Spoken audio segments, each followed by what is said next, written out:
Amen. Well, good morning. The old 2-week-old child scrambled egg brain trick. Yeah. Look at got the coffee. Yeah. Okay. He's a new dad. You can spot that a mile away. Yeah. So excited for Dustin and Shelly and all of that. That's good news. Good stuff. I can barely remember those days now, actually, but it's a whole different world now. But anyway, so good to see all of you here today. If you are a first-timer with us this morning, we just want to say welcome. If you have a minute and have a chance to fill out the First Step card that's in the back of the chair in front of you, we would appreciate that. You can put some information on there, whatever you feel comfortable putting on there. And then if you've got a prayer request or a way that we can serve you, please let us know, and someone will connect with you about that. If you're in town for the Georgia game, visiting a student, we welcome you, and we all need to be in church. Auburn fans, Georgia fans, well, Alabama fans, I mean, golly, Anyway, you just never know what's going to happen from weekend to weekend, do you? But it is good to be together today, and so excited to gather and worship. A few weeks ago, somebody emailed me one of these little funny cartoon deals. It's one of those preacher, funny church things that I get every now and again anyway. So it was a cartoon, and it had like some church members had gone to the pastor, and they were sitting in his office. And one of them was handing a clipboard that had a bunch of signatures on it to the pastor, and the pastor was reaching out to take them, and then the spokesperson for the group tells the pastor, "This petition requests changing the term sinner to person who is slightly morally challenged." That's it. Anyway, that was a joke. But I got that, and I was like, oh, that's funny. Not funny. Kind of funny. But isn't that how we so want it sometimes? Like, don't call me a sinner. I don't want to be labeled that way. Just slightly morally challenged. That would be less offensive to me or whatever.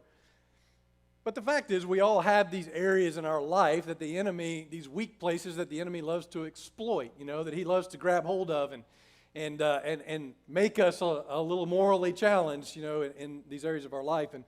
And we all have those places, and we're working hard to invite the Spirit of Christ into our life to strengthen us, to encourage us, so that we can keep him away from that area, right? Whatever that may be for us. And, one of the places that the enemy can get all tangled up and can really do some work is in the area of our finances. And last week we started a series that Dustin was talking about this morning called The Good News About Your Finances, because we want to invite Christ and the good news into that place, so that we can allow him to control that for us, so that the enemy has no place in that area.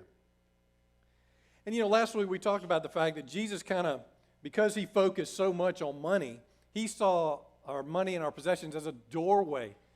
And through that doorway, through that passage, we could go a couple of different directions. One is that it's quite possible we could go in the direction of selfishness or greed, which could bring heartache and brokenness and ultimately even separation from God. Or through that doorway, we could find it to be a place of generosity and joy and blessing to us and to this world and to God. And so he knew that how we handled that stepping through the doorway when it comes to money and possessions was so very important to how we will live our life, and really that it's a place of testing in terms of our love for the Lord and our belief in him and trust in him.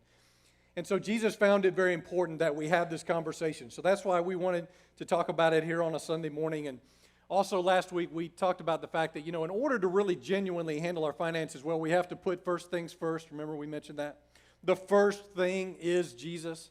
That if we make him a priority, then the rest of it just seems to fall into line. If we don't make him a priority, then it's always a struggle, to figure out how to manage our finances so that they're not managing us. We want freedom ultimately in this area of our life. So in light of that, this morning, we just want to talk about what is one way that we can do this? How can we get to that good place that God wants us to get to with this part of our life? And there's just one word that always comes to mind with me, and it's just the idea of margin. We all want this thing called margin, not only in our life in general, but with regards to our finances. And, the question is, how do we create margin in our finances so that we're not constantly running it right up to the edge or having financial strain and tension in our life? And really, it's a question of how can we create that space so that God can do his best work in this area of our life. Because I always say, it's really, I believe, in the margin where God does some of his best work in us. So I'll get back to that in just a minute. But first thing I want to do is go straight to the Gospels and see what Jesus has to say about this area. So if you have your Bibles, we're going to be in Luke chapter 12, verses 13 through 21. Again, we've called this the good news about your finances because we also, good news and gospel are the same, and we wanted to go back into the Gospels to see what Jesus had to say. This is another one of Jesus' classic teachings about money and possessions that has such an incredible and profound point. So here's what happens. Starting in verse 13, someone in the crowd said to Jesus, "Teacher, tell my brother to divide the inheritance with me." So let me just pause right there. Here's probably what's going on. Now, it's just interesting to me that, Jesus is walking throughout the countryside. He's teaching. Large crowds are following him. He's teaching on spiritual principles. And some random guy just kind of shouts out this. So probably what has happened is that the parents have died, left the inheritance with the children. In their culture, the firstborn son, if there was a firstborn son, he was the one to actually get the inheritance, and it was his responsibility to divvy it up and make sure that it was stewarded well among the rest of the family. So maybe what was happening was the older brother was either holding out or deciding he wasn't going to share it with the younger brother. Younger brother's mad. He's fired up. Maybe he's already gone to a judge who turned him down in terms of helping him out.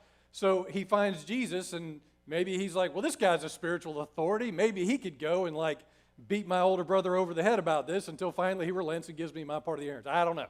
That's all speculation. But culturally, this is possibly what could have happened here. So he comes to Jesus, shouts this out. Jesus replies in this way. He says, "Man, who appointed me a judge or an arbiter between you?" I don't think he said it quite like that. Like, man, I think he said, "Man, who appointed me a judge or an arbiter between you?" In other words, look, I am no legal authority here. I'm not a judge. It's not my calling. It's not why I've come here. So I'm not gonna go rule on this situation. But since you brought it up, he continues, watch out, Jesus says to everybody gathered there. Be on your guard against all kinds of greed. Life does not consist in an abundance of possessions. In other words, having more stuff in your life does not bring you more life. Don't be confused with that, Jesus is saying. And then, as Jesus often did, to drive home his point, he tells a story or a parable. So in 16 he says, and then he told him this parable. The ground of a certain rich man yielded an abundant harvest. He thought to himself, what shall I do? I have no place to store my crops. Then he said, this is what I'll do. I will tear down my barns and build bigger ones. There I will store all my surplus grain. And I'll say to myself, you have plenty of grain laid up for many years. Take life easy, eat, drink, and be merry. But God said to him, you fool, which is never good when God calls you a fool. This very night your life will be demanded from you. Then who will get what you have prepared for yourself? This is how it will be with whoever stores up things for themselves, but is not rich toward God. So I think the story is pretty straightforward, but just to be clear about this, this farmer, this person, a rich farmer, obviously had lots of land, and every year he farmed that. He produced a particular yield every year. He had barns that he could store all of his grain in, and that's how it normally went. Well, for whatever reason, this particular year, he had a bumper crop. Maybe they had a lot of extra rain. The soil was in really good condition. Whatever the case may be, he produces a really big crop, and he fills up his current barns and realizes, wow, I have even more grain than I've ever had before. Let me think, what shall I do?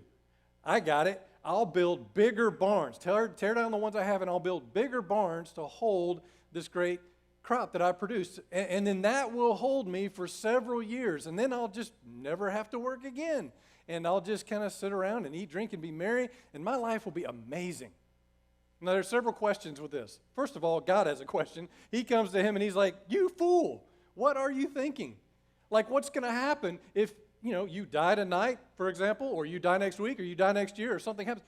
Then what's going to happen, all of this, it will not have mattered, and it will go to no one. It'll just rot there in the barns. Another question is, can that grain that he stored up even last long enough to be of value into the future several years later, or will it just, again, rot in the barns? Clearly, this guy's only thinking about right now, that I am now rich and I'm going to do something that I want to do with this surplus that I have, and really that's his big plan.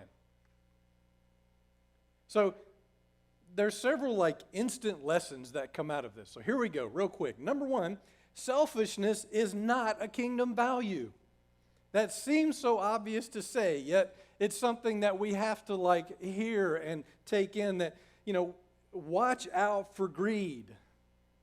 And Jesus is very clear about that. Be on your guard against all kinds of greed, whatever form that may come in. And you know what? Greed is one of those sins that nobody confesses.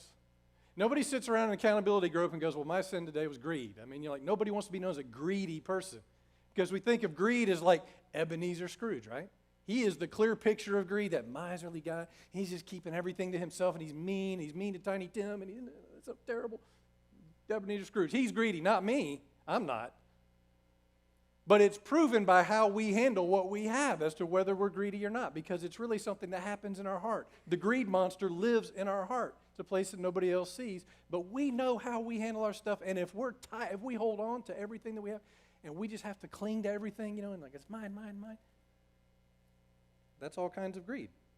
Secondly, life is shorter than you think. It doesn't really matter how old you are. In some senses, like as we look at our life down the road, it is shorter than you think. You talk to somebody who's in their 80s or even 90s, and they look back and go, gosh, it just went like that. Like the blink of an eye, my life. And really compared to eternity, it is really short, isn't it? So what that means is we have to make good decisions now wherever we are in our life, and be reminded that, every day we don't know what's going to happen. So there's that. Third thing, God deserves our generosity. Let me ask you a question.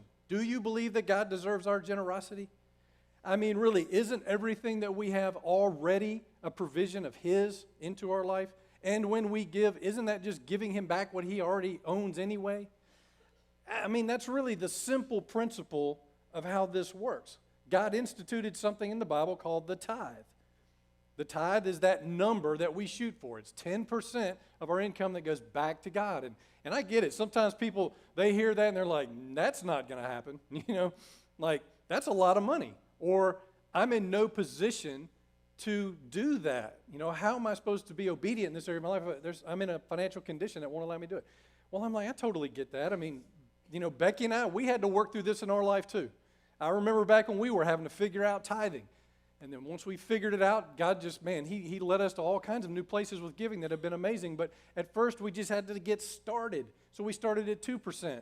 And then we worked it to 5%, and then 8%. And finally, we got to this 10%. And then we realized, gosh, God has been so good to us along this journey that we're going to give as we feel led. In other words, as people come into our life, or as we feel led, as we give to the church beyond that tithe, that's what we've been doing. And we've just said, God, you do what you're going to do, and as we trust you more than we trust ourselves. That's like been our journey. But the thing is, we just have to remember, like, God deserves that. We want to be rich toward Him, as Jesus said, as much as we possibly can. And then the last thing is this, that without margin, it's hard to be generous. See, I think that's the thing, is we want that, but if we don't have that margin in our life, then it's very hard to be generous, and that's just something that we have to get around. That's what I want to spend the next few minutes talking about right there. Like, what does that mean? Well, first of all, let's just talk about the idea of margin. Like, margin is that space. Or like, it's kind of like this. When we look at a page, margin to designers is like, it has significant purpose when you're reading on a page. It allows us to kind of like see those words as they're written like this. Margin gives a buffer around the wording on the page. I actually went to a designer website, and there's a definition of margin on there. It said this: it is to focus the viewer on the important content and to provide security for the entire object such that the object is not interfered or affected by the external environment. I was like, oh, I like that. So it's kind of two things, focus and security. With margin, we can focus on the text and we can actually read it. And then the margin provides a security for what we're reading so that nothing else interferes as we're reading it. You get that? And I'm like, that actually has some application to our finances as well. Imagine if there was no margin on that page. If you just ran the words top to bottom, left to right, straight up to the edges. First of all, you couldn't focus on it. It would be hard to read. And secondly, those words would just be bleeding off the edge of the page. There would be chaos. And essentially, it would just be incomprehensible what was on there. In the same way, when it comes to our finances, if we have no margin, no space, no cushion, there can just be chaos. And it's hard to focus on what God is trying to do in our life in this area. And you know what? Sometimes, not just sometimes, I would say all the time, we need to be able to just breathe when it comes to our money, right? If you've ever been in that place, maybe you're there right now, where you're just spending to the limit and beyond, and you've run up your credit cards and you're nervous about how you're going to pay those bills, and your check comes in and you're staring at it going, this is not going to cut it, and what am I not going to be able to pay to do what I'm doing? And then what does that breed? Anxiety, and then we start going, we have this weird pattern of breathing because now we're concerned about it, But what we want to be able to do is this, right? That's the kind of breath we want to take. And that's what margin does. It allows us to be able to kind of breathe in that place. Now, here's the thing about it. The guy in Jesus' story, he actually had margin. Man, he had all kind of margin. Like all of a sudden, he has all this stuff in his life. And then with that came a decision. And he was a godly person, probably a Jew in Jesus' story. He knew who God was trying to obey. He actually knew what the law was, which for this guy, it would have meant that, hey, if you have extra, you're supposed to bless others with that. That was a part of the law. Farmers oftentimes, when they had something extra that came in the crops, they would take a portion of that and give it to the widows and the poor in their community. But this guy didn't. And that's why God came to him and said, hey, I'm holding you accountable to that. And so ultimately, he made a poor stewardship decision about something that God had entrusted him with. He didn't make a good choice. And, margin and having margin is about making really good choices. And I realize that for most of us, it's not going to be about some financial boom that's come in, although that could happen. And what do I do with all of this? It's about taking my current budget with whatever I got coming in and making that work. How do I get margin in this situation that I'm in? So let's kind of talk about that for a minute. I'm no financial planner, but I do know there are some principles that we can hang on to that we can learn that God can help us with. So first of all, have a purpose for your money. I kind of feel like if you have no purpose for your money, if you have no you're telling it what to do kind of an attitude, it's just kind of telling you what to do with your life, then that's when things get crazy. But money is neither good nor bad in and of itself, right? It's what we do with it. So we need to have a purpose for our money so that we can sort of tell it what to do in our life. I came across this quote. I have no idea who it is, but anyway, I thought it was really great. It said, money will buy a bed but not sleep, books but not brains, food but not an appetite, finery but not beauty, a house but not a home, medicine but not health, luxuries but not culture, amusements but not happiness, religion but not salvation, a passport to everywhere but heaven. I was like, man, that was pretty good. But we got to make it work.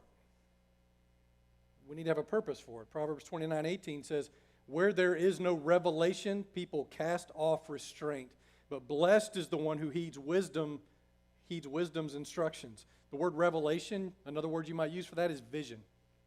Where there is no vision, people have no self-discipline. That's what casting off restraint means.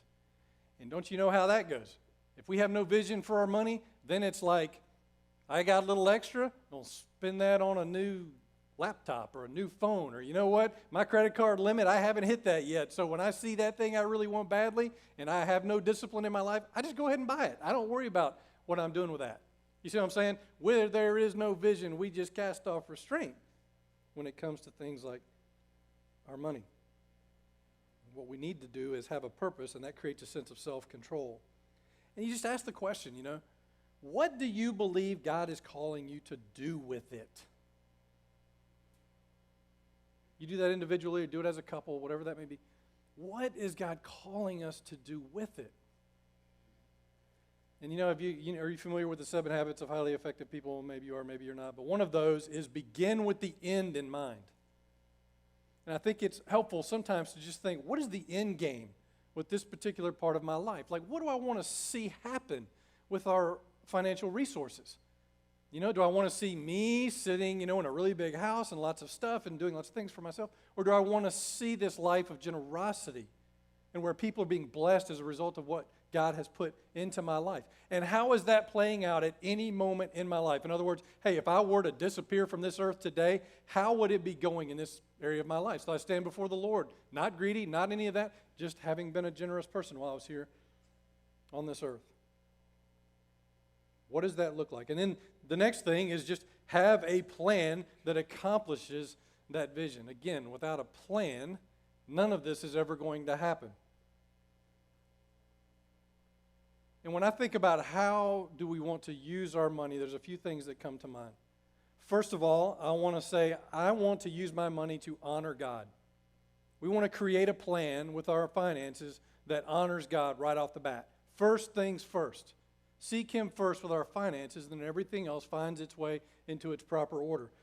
But the first thing we want to do is honor God with it. Proverbs 3:9 says, honor the Lord with your wealth, with the first fruits of all your crops. Again, that goes back to the idea of the tithe. God, I want to give this to you first because I want to honor you with it. That is like an ancient, Old Testament biblical idea. Give the first and the best goat, give the best bull, give the best grain offering, give the first of that to God, and trust Him with it and put Him in the highest place and priority.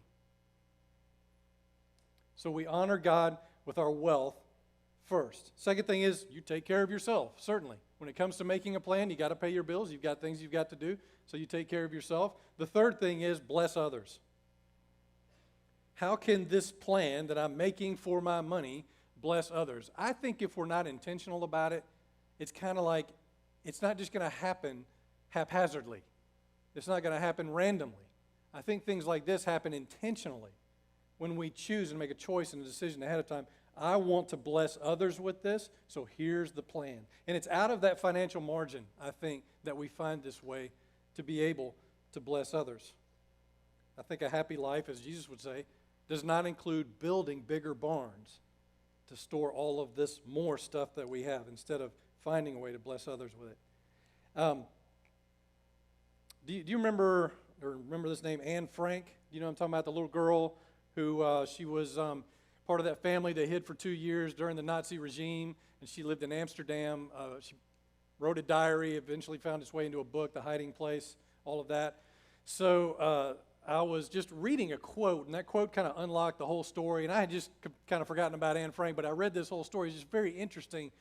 She said some very profound things for such a young teenage girl, But she was trapped with her family and with some other people for 2 years trying to make life work because they couldn't go outside of that.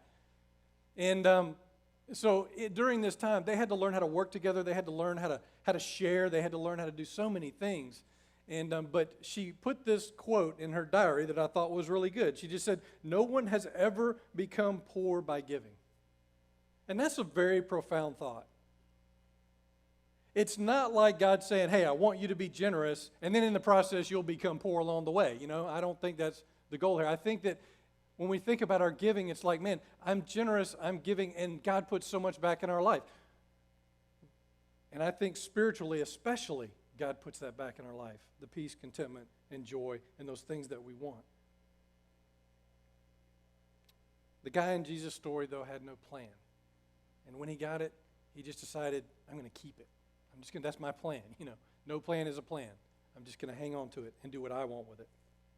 Now, a couple of practical things, like if you're somebody who's like, I could sure use a plan with my finances. Here's a couple of websites I'm going to point you to. These are on your card, by the way. I think there's 3 listed on there. I'll mention a couple of those. Number 1, obviously, Dave Ramsey, if you're familiar with him.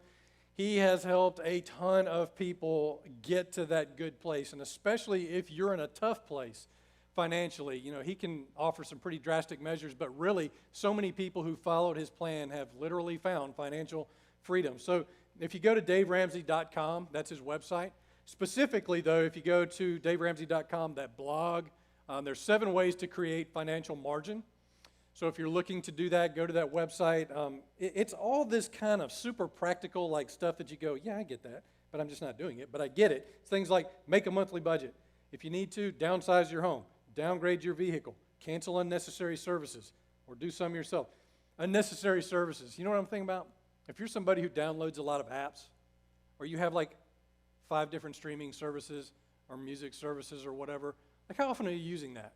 I went through one day and figured out all the stuff I pay a little bit for, like $4.99 for this, $6.99 for that. Like I have a million of those, and I just wiped them out. I'm like, I don't use that. I don't use that. It's amazing how much you can literally go in your own finances and figure out like all of that stuff is not necessary.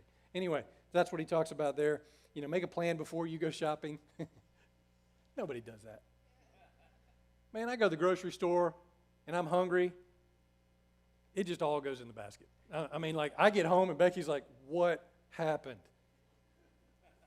I don't know, but 3 kinds of cookies are better than 1. I mean, like, you know, why not? Who knows? I might want chocolate chip. I might want mint one day. That just makes perfect sense. It's a good financial plan. No, it's not. Anyway, lower your insurance costs, borrow first, rent second, buy third. Anyway, he gives all these just good, sound, solid ways to find margin in your finances. So I thought that was good. Another one, Joe Sangl, another Christian financial counselor. He's somebody that we've actually had here at the church. He wrote a book called I Was Broke and Now I'm Not. You want to learn from that guy, right? So he also has a website, iwasbrokenowimnot.com. He has a budgeting tool on there. Becky and I have been using it for several years now. It is very good. It is very simple and easy to use. I recommend that to you. So just go to his website. You can actually download it, and you can use it. Crown Financial Services is also another one that's listed on your card. I don't have that up here. So just wanted to make it very practical today. If that's you, those are some ways that you can find that practical help. Have a plan for your money. Last thing, have a passion for the outcome. Again, kind of back to that, what is going to happen in this area of my life? But having a passion for what could be, I think helps fuel our self-discipline and the way that we manage our finances. In other words, man, I can just imagine what it will do to help other people or to bless God or to put us in a place where I'm going, man, I can breathe. I mean, you know, that kind of a situation. But be passionate about that because you know what? God wants the best for you in this area. He's like, I'm ready to do some good stuff right in that area of your life. Open it up for me. Let me have it. Trust me with it. You know, like that's the biggest thing is just trusting God with it and saying, okay, all right, I believe it. God, that you can take care of me as I do all of these things, but just be passionate about getting out of debt or having this margin and all of that kind of stuff and let God do his thing. On Dave Ramsey's website, he says this. I thought it was good. If you're desperate for a little wiggle room in your budget, it's not out of reach for you. The way to get there is actually really easy. That's it. It's easy if you're intentional about budgeting your money and making sacrifices in the short term to reach long-term goals. With margin, we can stop worrying about our next paycheck, start concerning ourselves with living for Jesus and for others. And that's what we want to do. Live for Jesus and for others in the best way that we can with the time we've been given here on this earth. You might look at that and say, that is going to be really hard for me. Well, I'm going to commend to you a verse from last week, Luke 18:27. Jesus said, what is impossible with man is possible with God. What is impossible with us is possible with God. If we'll just invite him into this place in our life to help us find the freedom that we want to have and to be a blessing to so many in this world. Amen? All right, let's pray.